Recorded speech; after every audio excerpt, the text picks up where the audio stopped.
Good morning, everybody.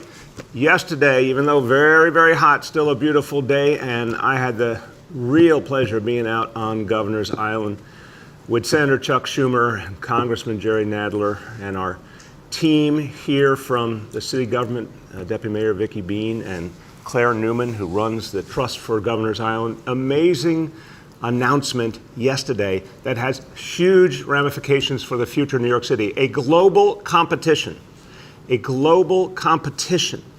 to ensure that New York City is the leader, the global leader in fighting climate change.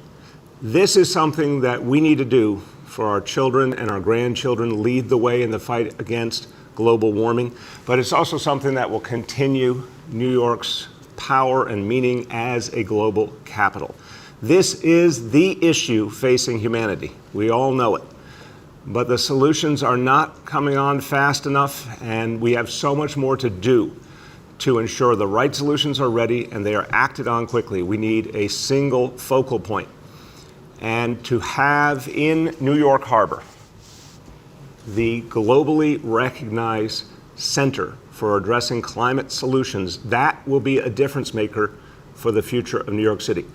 So a global competition has begun, welcoming in academic partners and a variety of organizations to help us build something that the Earth needs desperately, a single place where the solutions are determined, researched, tested, and so important in an urban environment where so many people in this world live, in a coastal environment threatened by climate change. This will make New York City the place to turn when you're looking for climate solutions. So in the next months, we're expecting organizations and academic institutions all over the world to apply for the opportunity to lead the way on Governor's Island. Remember, this is the place where New York City, as we know it today, began on Governor's Island 400 years ago. Now, the place that will lead the way to our future. Also, a lot of jobs will be created in the process, green jobs, good jobs. This city, we all know, there's more talent here than any place in the world. And therefore, this is the place to innovate the solutions of the future. Such an important moment, and I want you to hear from someone that I've known for a long time. He has been talking about global warming for literally decades. He was way ahead of the curve, recognizing the problem and the challenge and the need to do something different. And he has fought for real change. Now, back in the New York City Council, where for so long he led the way on environmental matters, he's leading the way again. My pleasure to introduce Council Member Jim Gennaro. Thank you so much, Mr. Mayor. It is really a delight to be here for this wonderful announcement.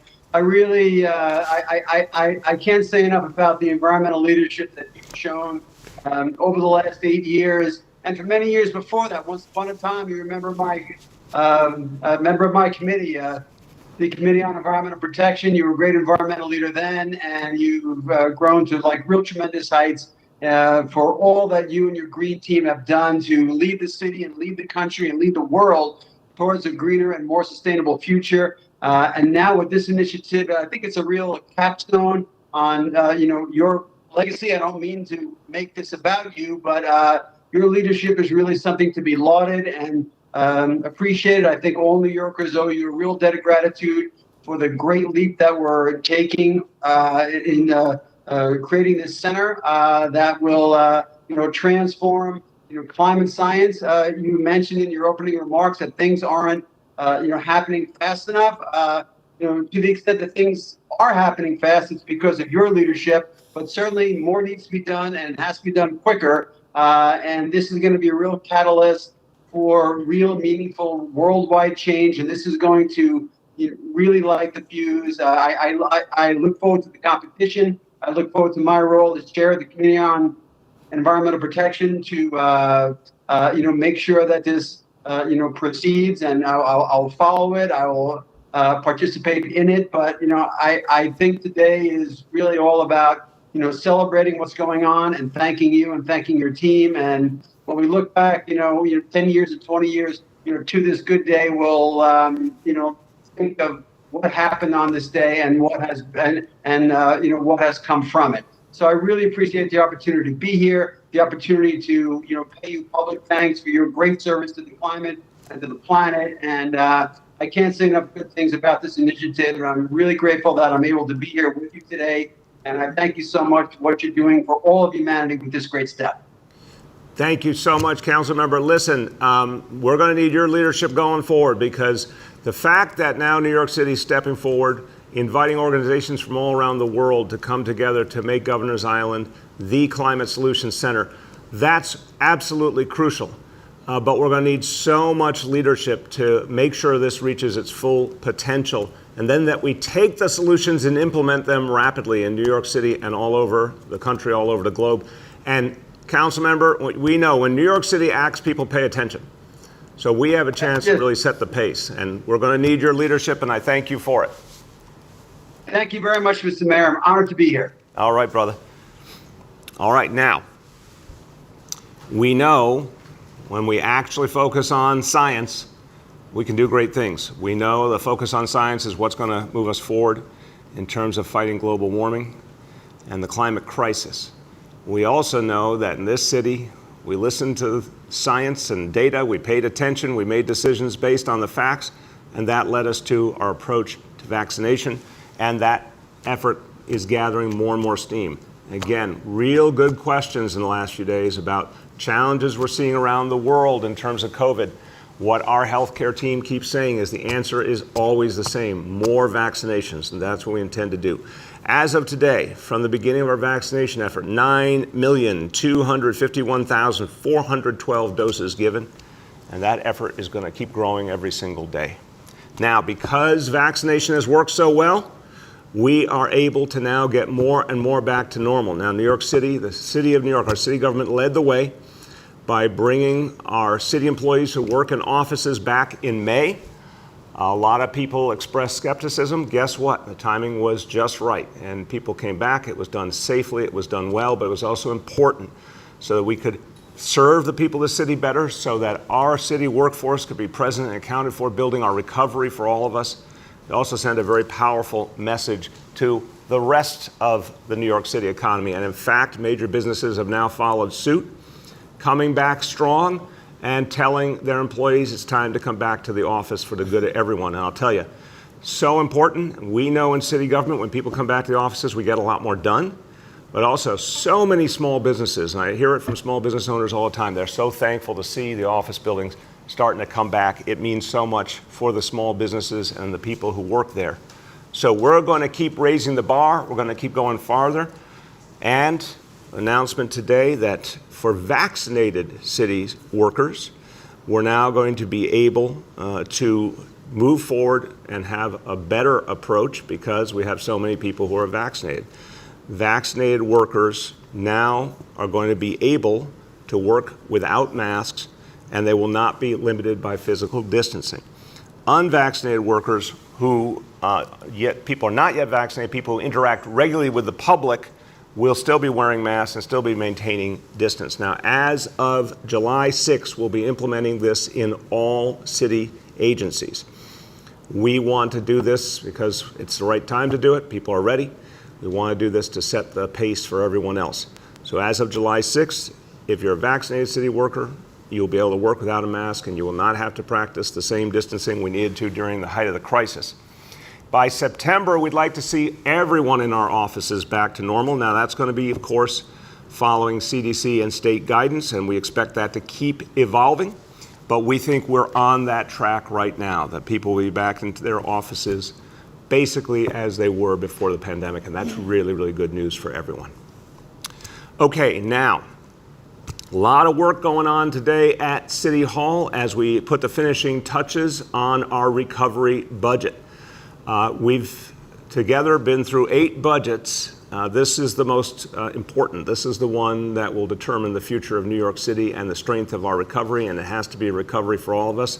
This recovery budget makes really powerful, even radical investments in working people, and that's what we believe in: reaching every neighborhood, doing things that will change the lives of New Yorkers for the long haul. Some of the things you'll see, and again, the finishing touches being put on the budget today, Tomorrow, we'll have the detailed presentation of the budget, and the City Council will be voting. But here's some of the things that we're going to be highlighting. Of course, free universal 3K for all. In every district this September, it's going to be a universal right for New York City 3-year-olds within a few years. This puts money back in the pockets of working families, in addition to the fact that it helps kids get the kind of education they deserve, especially when it can have the most impact. So you're going to see that. You're going to see the investments in community-based solutions to stop violence, the Cure Violence Movement, the crisis management system, a variety of other community-based approaches to help us turn the tide on violence, get back to the very, very strong place we were before the pandemic. You're going to see New York City business quick start. This is something we're so excited about, cutting in half the time it takes to start a new small business or reopen. This is what the recovery budget is all about. Of course, you're going to see a lot of other things, the continued investments in public health to win the battle against COVID once and for all. You're going to see continued investments in the future of this city, green investments to help us fight global warming, and you're going to see strong fiscal management, something the council and the mayor's office have agreed on consistently. This is what the recovery budget will be all about. Again, full details coming out in the morning, and the council will vote on the budget tomorrow afternoon. Okay, now, this recovery for all of us, it's going to take real energy, and you're going to see more and more spirit, more and more energy in this city throughout this summer of New York City. The summer of New York City is well underway. You can feel it. I talk to people all the time. I say, it's just amazing how different everything feels, how exciting it is. The summer is kicking us off, and the fall, we're going to be in full swing. Broadway back 100%. You're going to see travelers, tourists, business travelers coming back, and something else we need, something that signals that we are coming back strong and puts a smile on all of our faces. Now, I gotta give you the right backdrop here, so hold on, let's get a proper backdrop in place so we can make this announcement. We gotta be agile about having the right backdrop for the occasion. Okay, well done, that was very smooth, okay. Hardly even noticed it happened. Okay, here's the big announcement, everybody. Ready? November 8th through 14th, the New York Comedy Festival returns to New York City, and we are ready. Last year, we lost the Comedy Festival for the first time in 17 years because of COVID, but now it's back, and I guarantee it will be better than ever. And making New Yorkers smile, making New Yorkers laugh, giving us hope again, something that's truly New York and we love.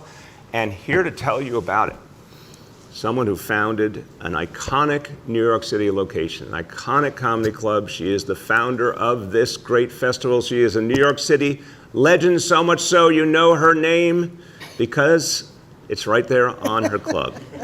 Caroline's on Broadway. My pleasure to introduce Caroline Hirsch. Thank you, Mayor. Thank you. Thank you so much.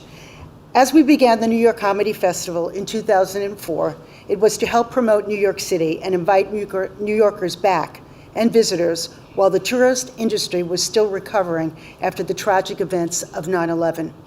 We are proud that the New York Comedy Festival will carry on again this year, our 17th year, after being shuttered due to COVID in 2020, and hope that we will continue the mission of bringing New Yorkers back stronger and better.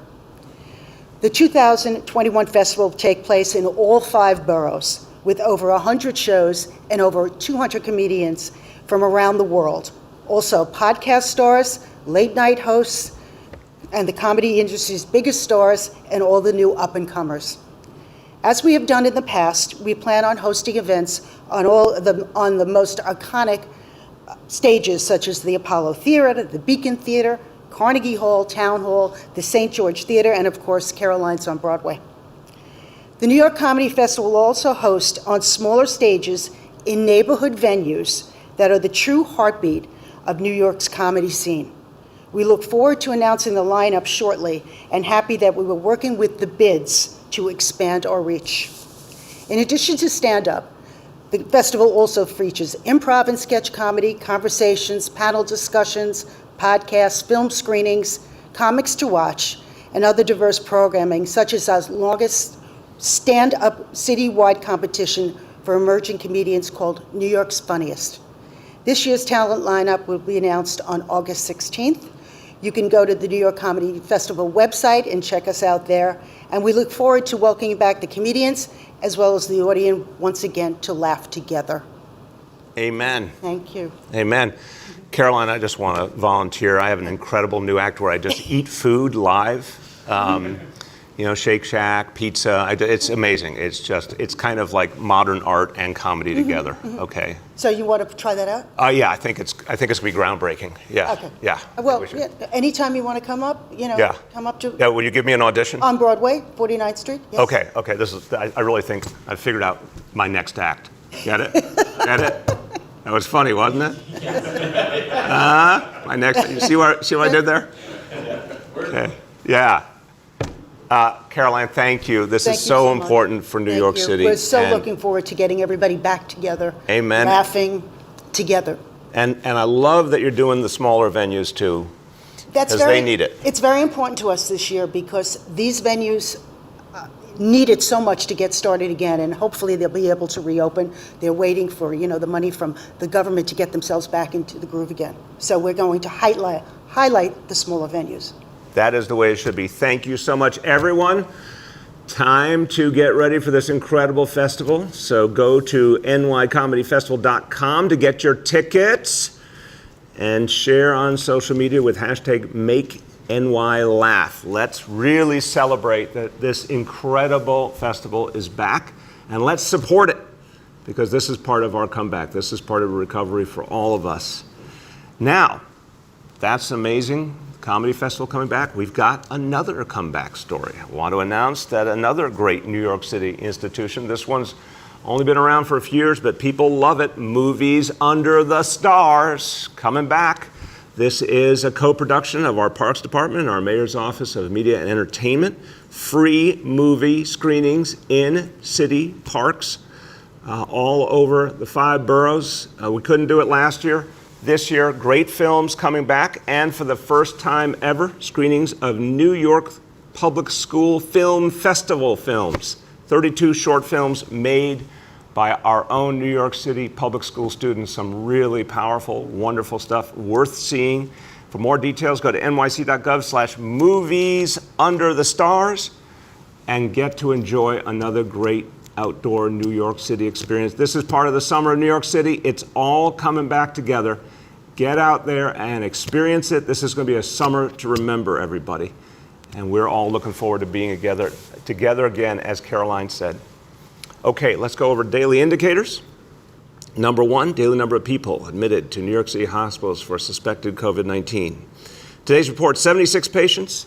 Confirmed positivity, 13.75%. Hospitalization rate per 100,000, 0.30. Very, very good. Okay, number 2, new reported cases on a 7-day average. Today's report, 185 cases. And number 3, percentage of people testing citywide positive for COVID-19. Today's report on a 7-day rolling average, 0.57%. I'm going to do a few words in Spanish, and this is a preview of the budget that we will announce tomorrow. Estamos trabajando esta semana en el presupuesto para recuperar nuestra ciudad. Va a ser una inversión radical en las familias trabajadoras. Desde invertir en las escuelas hasta mantener la seguridad de las comunidades. Este presupuesto va a impulsar la economía a crecer en todos los vecindarios. With that, let's turn to our colleagues in the media, and please let me know the name and outlet of each journalist. We'll now begin our Q&A. As a reminder, we're joined today by Dr. Choksi, by Dr. Katz, and by New York City Emergency Management Commissioner John Scrivani. First question today goes to Juliet from 1010 Wins. So, Mr. Mayor, the most pressing question of the day, what is your next food? Wait, Juliet, I heard everything until the punchline. Say it again. Oh, I said, what is your next food trick?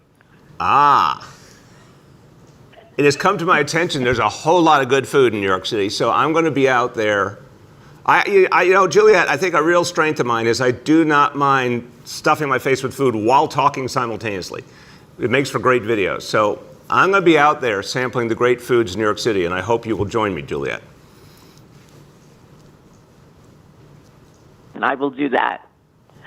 But actually, no. My question is, I wanted to get back to the issue of Times Square. I'm wondering, why can't the bootleg CDs be confiscated outright and these vendors be removed from the locations? The merchandise is illegal, so why can't that all be removed? Anytime it's found to be illegal, they will be removed. Anyone who's doing anything illegal in Times Square, there's going to be a huge amount of police presence plus civilian presence from consumer affairs and other agencies, and we're just not tolerating illegal vending. That's the bottom line. So something like that will in fact be removed. Go ahead, Juliet. Okay, and voting results are expected today, and still this will be a partial result. How do you advise New Yorkers on how this process is going, that it's still going to be a while before we know who has actually won some, if not all, of these races? If you go to In the Heights, that amazing movie, they keep referring to that line from the matron in the movie, Paciencia y fe, patience and faith. Look, this process is moving along well. In fact, Election Day went really well. I actually want to give some credit here. This is an unusual statement coming from me because I've been very critical of the mistakes of the Board of Elections. But they actually did a fine job on Election Day with a brand new system. It went very, very smoothly. Turnout was great. That's really a hopeful sign. We knew it would take a while for the full count. We expect to know a lot more today and tomorrow. And then the final certification has always been several weeks after the election. That'll happen. But the important thing to remember here is, unlike the past with a September primary, when you have a June primary, the fact that this is taking a little while to sort out is not going to cause any major dislocation. We'll know soon. And then, the candidates will get to work on the general election. The next is Rebecca Solomon from Pix 11. Hi, Mayor. Thanks for having me. How you doing, I Rebecca? have a question. Pretty good. Trying to stay cool. Hope everyone else is as well. So you're talking about a lot of the indicators. Things look great. We know the city workers are going to be getting back throughout the fall, which is wonderful. The numbers are down. Things are returning to normal. Broadway's coming back. But what happens with this Delta variant? There's still so little we know, but we know it could be catastrophic. Are there still plans that the city could lock down if this gets worse? Just kind of elaborate a little bit on that with the Delta.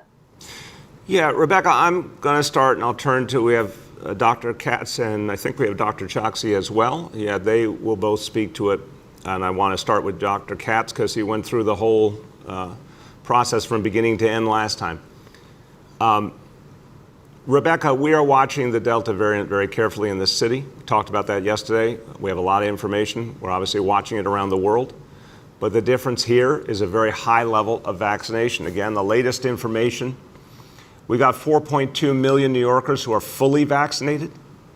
We've got 4.6 million of you talk about folks who have had at least one dose, and overwhelmingly those folks will finish out and get the second dose.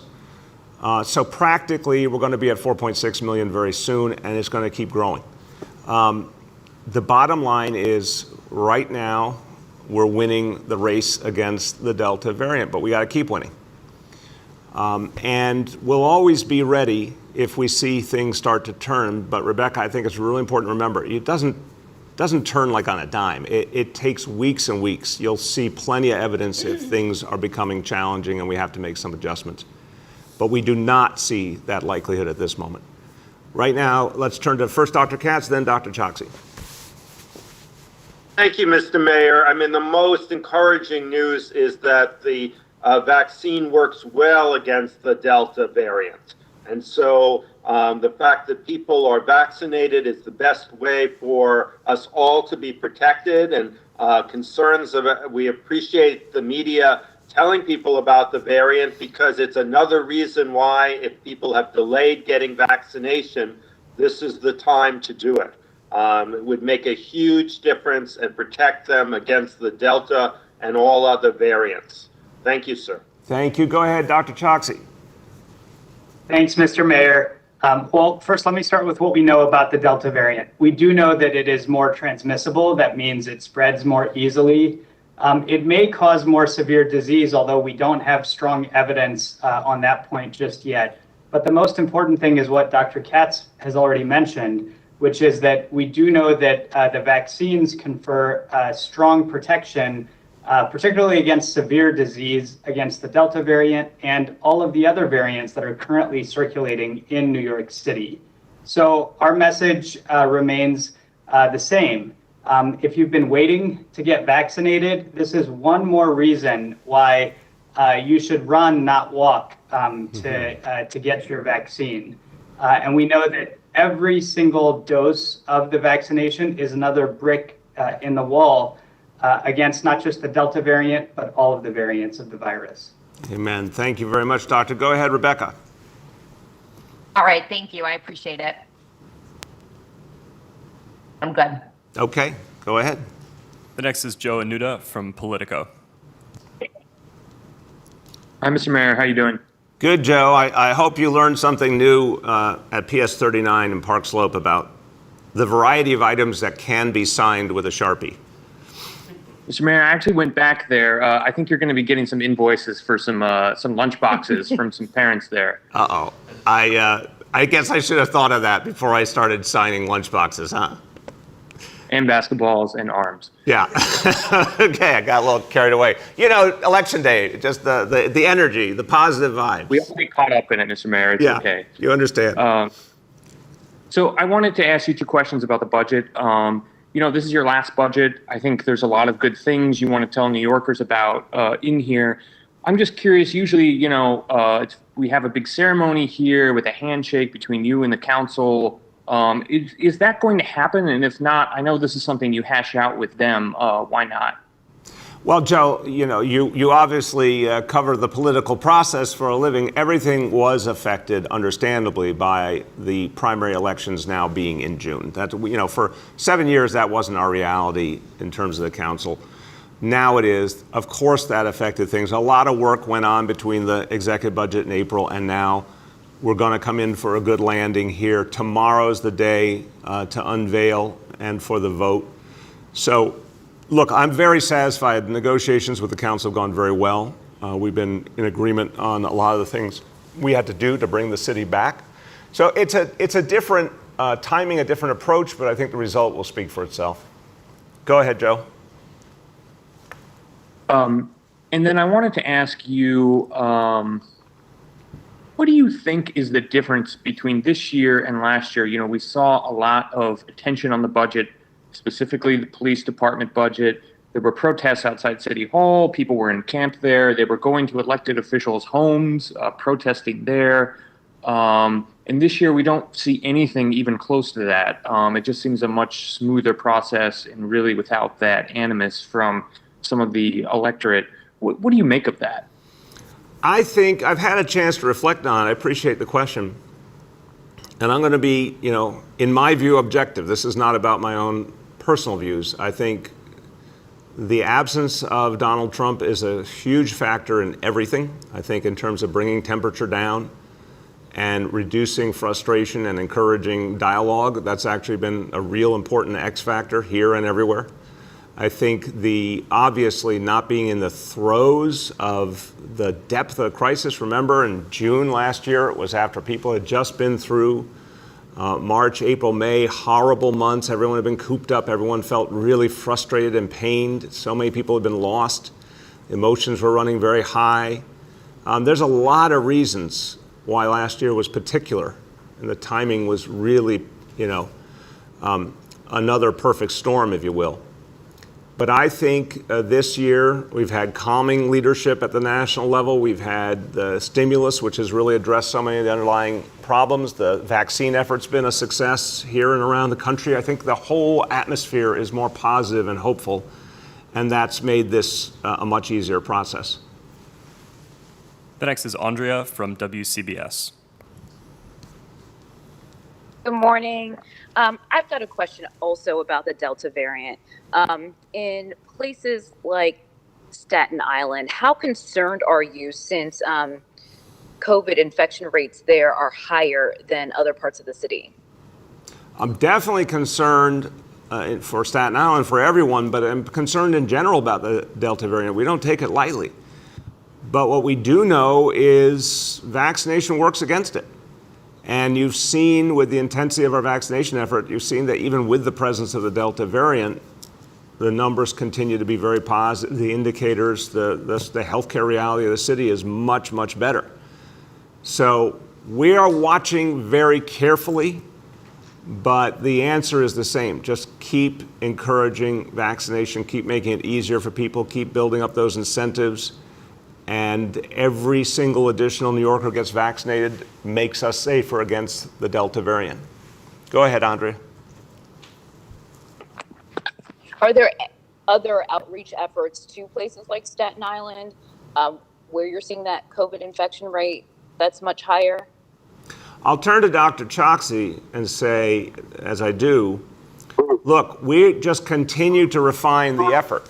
To the credit of Dr. Choksi and Dr. Katz and everyone who's been a part of the vaccination effort, now that they've got 4.6 million folks who have gotten at least one dose, and well over 9 million total doses given, which is by far the biggest vaccination effort in the history of New York City, we can safely say these guys know how to do this. It's just about reaching people, and it's very meticulous work at this point.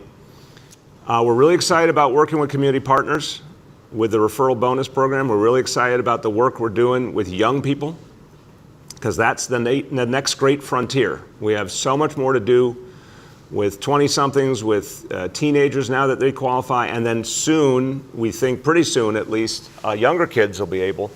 So it's just about continually refining and deepening the effort. Dr. Choksi, you want to speak about Staten Island in particular? Yes, sir. Thank you very much. And meticulous, the word that you used is exactly the right one to describe what we're doing in this phase of the vaccination campaign. This involves a lot of door-to-door outreach, canvassing style outreach, making sure that we are calling people whom we know may not yet be vaccinated, working with doctors' offices, not just the large hospital systems, but the community-based family doctors and pediatricians whom we know people turn to for their routine healthcare needs, independent pharmacies, really going further and further into neighborhoods to make sure that as many people get vaccinated as possible. In terms of where we're targeting that, we use a combination of approaches, but as with everything, it is rooted in our data.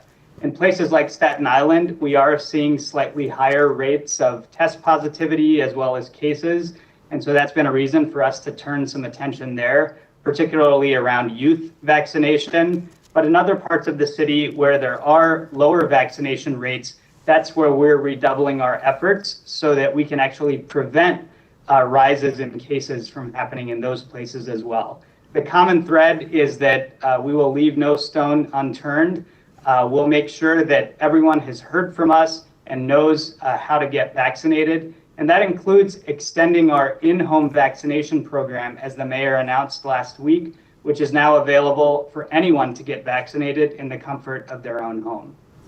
Thank you very much. Go ahead. The next is Dana from the New York Times.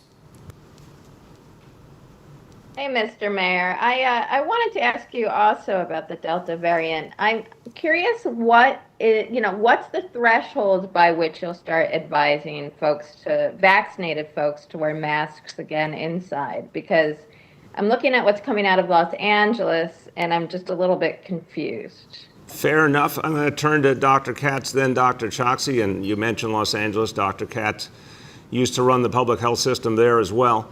But look, I'd say this. We're led by the data and the science. We're watching constantly. You saw the indicators today that continue to move in the right direction. I think the intensity of the vaccination effort is the underlying reason why. The bottom line is we will make adjustments when we see real consistent evidence. But so far, the data is telling us, in fact, things keep moving in the right direction. Dr. Katz, then Dr. Choksi.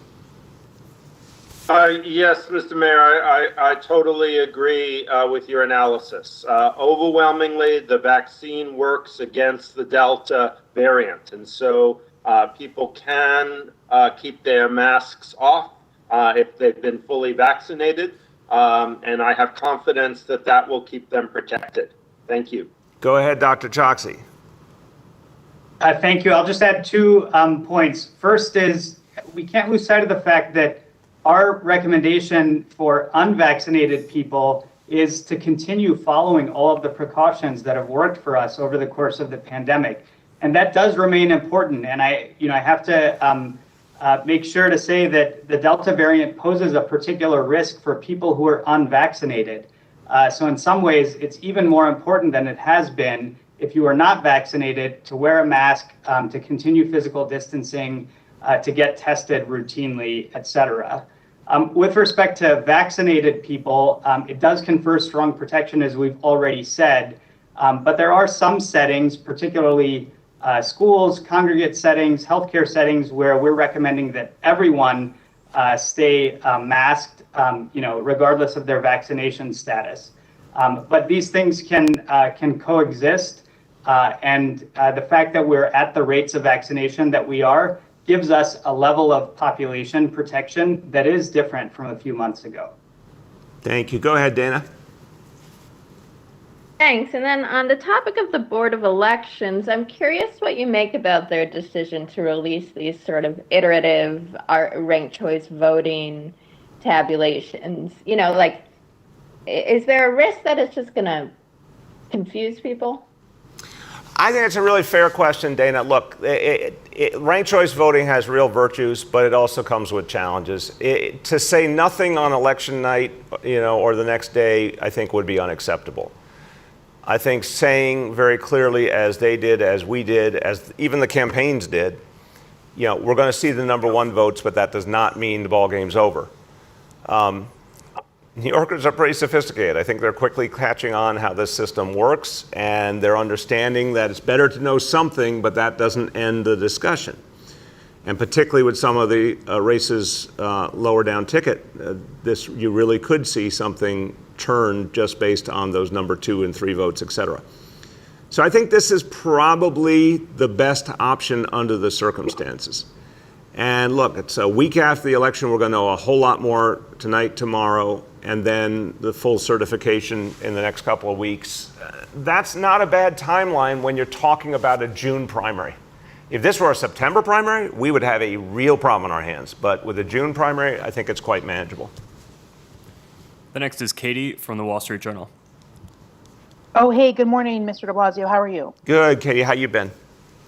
I've been good. So I wanted to ask a budget question. I know it was asked sort of earlier, but it is about the NYPD's budget. I know it was such a big issue last year, the size of the NYPD's budget. Do you want to speak a little bit about what it will look like in this budget? And if you think, I guess what was behind the calls to reduce the budget was widespread reform in part. So if you want to speak a little bit about that. Sure. I'll say a little bit, but I want to really respect the fact that final negotiations are being concluded today. And again, we'll have a full presentation in the morning. I think the bottom line is we worked very closely with the council on the reforms in March. And the reforms with the NYPD, with a great public input process that the NYPD put together with community leaders, we came up with a really substantial series of reforms. I think there's a sense of satisfaction in the council that a lot has changed, including some of the decisions we made last year. And we're striking a good balance with public safety needs and the need for reform. So again, not going to go into a lot of detail until everything's finalized, but I think a lot has happened, a lot has been improved since what we were dealing with last year. Go ahead, Katie. Thanks. Since it is your final budget as mayor, I guess I could toss you a little bit of you could reflect. Maybe it's an easy question, but do you think that here in your final budget, the promises that you made, as a candidate and in your first years as mayor, do you think you've kind of, it's come to what you promised? I mean, how do you feel? I don't know if you're feeling very reflective because this is your final budget, but here's your chance to act on it if you'd like. Thank you. That's very kind of you. Look, I am reflective, obviously. It's been an amazing experience and a very gratifying experience on so many levels. Yeah, go back and look at the 2013 platform, and I'm very proud, and I'm so proud of my colleagues here at City Hall and all the agencies. We made that platform come to life. We did pre-K for all. We're now well on our way to 3K for all. We did originally 200,000 affordable apartments built or preserved. It's now going to be 300,000 over the next few years. That actually ended up being much more possible than we even realized, to go even farther. That's very gratifying. A lot of the things we wanted to do for working people, we were able to achieve. Obviously paid sick days in the beginning, but a lot of other major changes to lift the burdens on working people. So I got to tell you, I'm thrilled, really. I know we've got a lot of challenges, and we've got a long way to go to fully come out of this pandemic and have a recovery for all of us. But since you took me back to the very beginning, I'd say, Katie, I honestly didn't think we necessarily could get all this done. I really didn't. I thought it was the right direction. I thought we could do a lot of it. I didn't think we could do almost all of it, and that's what's happened in the end. So I'm counting my blessings. I really am. We have time for two more for today. The next is Yoav from the city.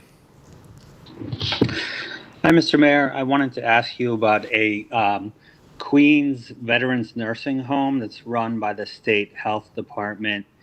And for some reason, they've been storing hundreds of boxes of PPE outdoors, where it's been exposed to the elements and therefore to rot. And also has drawn the attention of vermin from a nearby vegetable garden, so that hundreds of the boxes have actually been damaged. Given the shortages that the city went through last year, I just wanted to ask you, Mr. Mayor, for your reaction to that, but also I wanted to ask the doctors if either of them could say whether it's ever appropriate to store PPE in cardboard boxes outside for weeks and even months at a time. I'll start and I'll turn to the doctors, but Yoav, that's really disturbing. I mean, we all fought our way through COVID. We needed all the PPE we could get. This begs the question again, what is the state of New York doing with nursing homes? Why is their oversight so lax? What do we got to do to change the laws? Something's still wrong here, and it goes beyond the horrifying reality of last year. There's something even bigger here about why the state does such a poor job of addressing the needs in nursing homes. So a lot more to look at there, I think. Dr. Choksi, Dr. Katz. I can start, sir, Okay. since we run nursing homes. Go ahead. There is no acceptable reason for keeping PPE outdoors. So you keep PPE not just indoors, but you keep them in rooms where it's the right temperature and humidity to protect the viability of it. And I'll just remind people, we needed PPE long before there was COVID, and we will need PPE long after COVID goes away if we're so lucky. There are a variety of diseases, including tuberculosis, respiratory viruses, that require that people who are healthcare providers have adequate protection. And there's no way you can guarantee that that PPE is still fully protective if it's been out in the elements. So I fully agree with your analysis that it's never appropriate. Thank you. Anything to add, Dr. Choksi? Nothing to add. Dr. Katz answered it well. Thank you. Go ahead, Yoav. And just staying on the same topic, I'm wondering how the city is handling, basically its own stockpile. There are some requirements about keeping a certain amount of PPE on hand at each facility. Some of them might not have this space to store it. What is the city doing as far as its own stockpile? Is that being handled centrally out of OEM, or how's that happening? Yeah, I'll turn to Dr. Choksi, Dr. Katz, and we have John Scrivani on, the Commissioner of Emergency Management, anyone who wants to speak to it. But let me just say, Storing PPE is absolutely crucial, and yeah, it takes some space, but it doesn't necessarily take a huge amount of space. So I would argue this is one of the most essential things you do, is have what you need to protect your personnel and your patients. We, in the midst of COVID, realized we needed a strategic reserve, which we've now set up to make sure the city had at least 6 months of the types of PPE and equipment that we saw we needed during COVID. So we built up that reserve. We'll keep adding to it. We will never be in the situation we were in the beginning of this crisis. And we also have to recognize, Yoav, we learned the hard way, is a larger lesson for our country, that the United States couldn't produce enough in time and was dependent on other parts of the world. That can't happen in the future. We have to localize the production of all these things we need to protect us. But in terms of the city, I think our numbers are strong right now. Anyone want to speak to how it's being done? Who wants to jump in?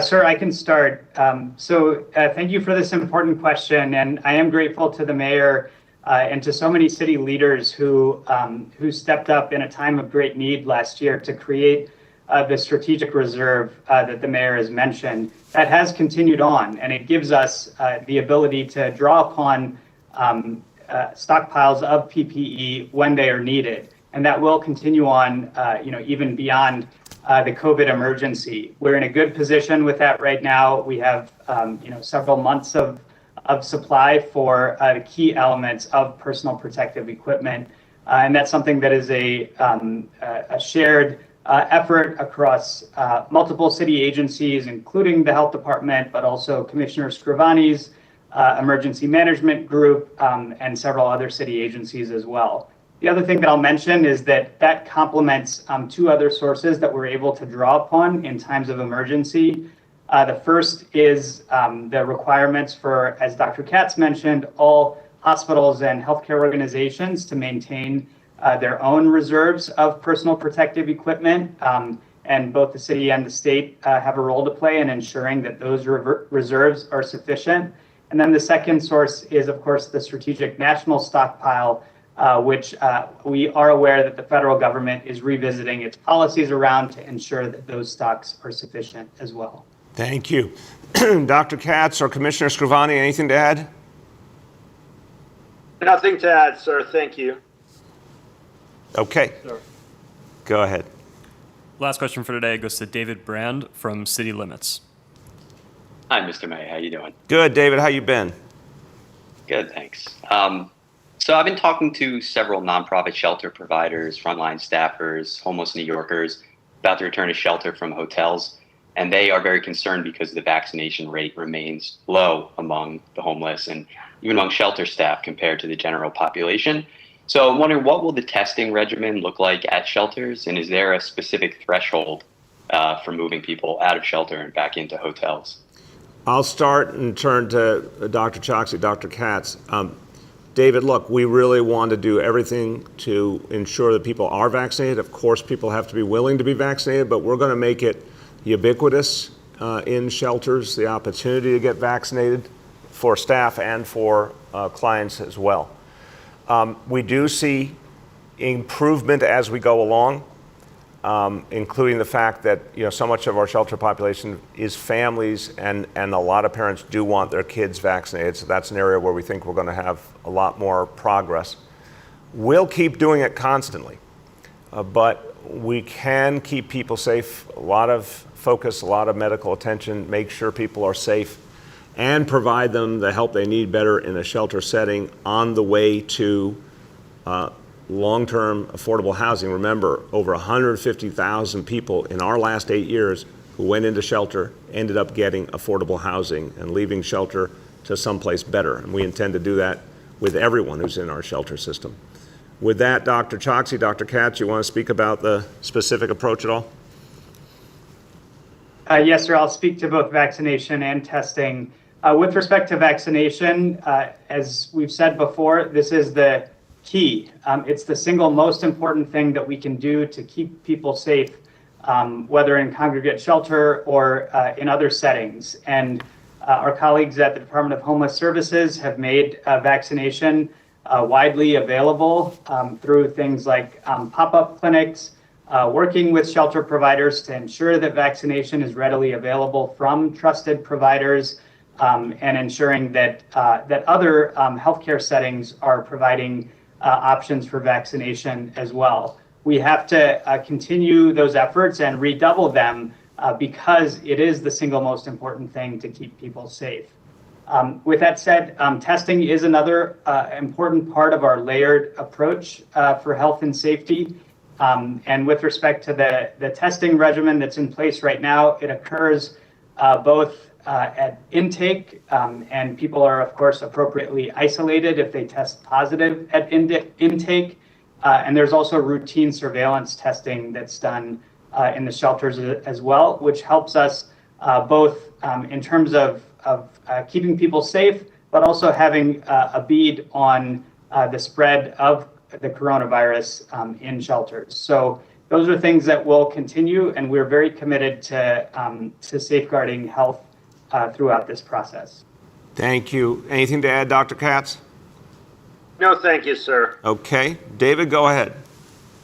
So it doesn't sound like there's necessarily a threshold for moving people out of shelters just yet. But another question related to that, on a basic level, there is a belief among administrators, frontline staffers, homeless New Yorkers that closing the hotels is grounded more in politics and public perception than in public health recommendations. And I wonder what you and some of the other panelists, how would you respond to that perception among providers, staff, and homeless New Yorkers? It's just absolutely false. I'll start and Dr. Choksi can add. We have been having this conversation for months about the right way to do this. We said from day one, moving homeless New Yorkers into hotels was a temporary measure in the height of the crisis. We are now, thank God, coming out of COVID. We said it was temporary. In fact, we said years ago we want to get out of all hotels across the board anyway. Shelter settings are where we can provide people the most support on their way to a better life. And we just have to accept that if we're moving forward in every other way and putting COVID behind us, and we can do this safely and provide people support, it's time to do it. It just is the organic moment to do it, and we can do it right. And obviously CDC guidance, state guidance, everything aligns here that this is the right thing to do. Go ahead, Dr. Choksi. Thank you, sir. I don't have much to add other than to emphasize that health and safety are paramount in this process. We work in close coordination with our colleagues in the Department of Homeless Services, but also with shelter providers, because we do know the elements that will keep people as safe as possible. And that's the layered approach that I've mentioned, vaccination and testing, but also the other ways that we can curb the spread of COVID. But we also have to take a wider lens, to point out that the health of people who are experiencing homelessness is something that requires us to confront a lot of things beyond COVID as well. And I'm hopeful that we'll be able to mark a new chapter where we can focus on those other causes of poor health as well. Thank you very much, Dr. Choksi. Everyone, as we conclude today, look, a lot of important questions raised about how we keep moving forward fighting COVID. Bottom line is vaccination. We're going to keep saying it. And, we talked about being meticulous, being persistent. One of the things we're learning out there is you just keep coming back. You just keep talking to people. Sometimes, the first 5 or 10 times someone's not ready, but the 11th time they are. So we're going to keep reminding people today is the right day to get vaccinated if you haven't already. And amazing incentives and prizes when you sign up to get vaccinated nowadays. I wish they had been around when I got vaccinated, but these are the breaks. So everyone, go get vaccinated. Do it for yourself. Do it for your family. Do it for your city. Thank you very much.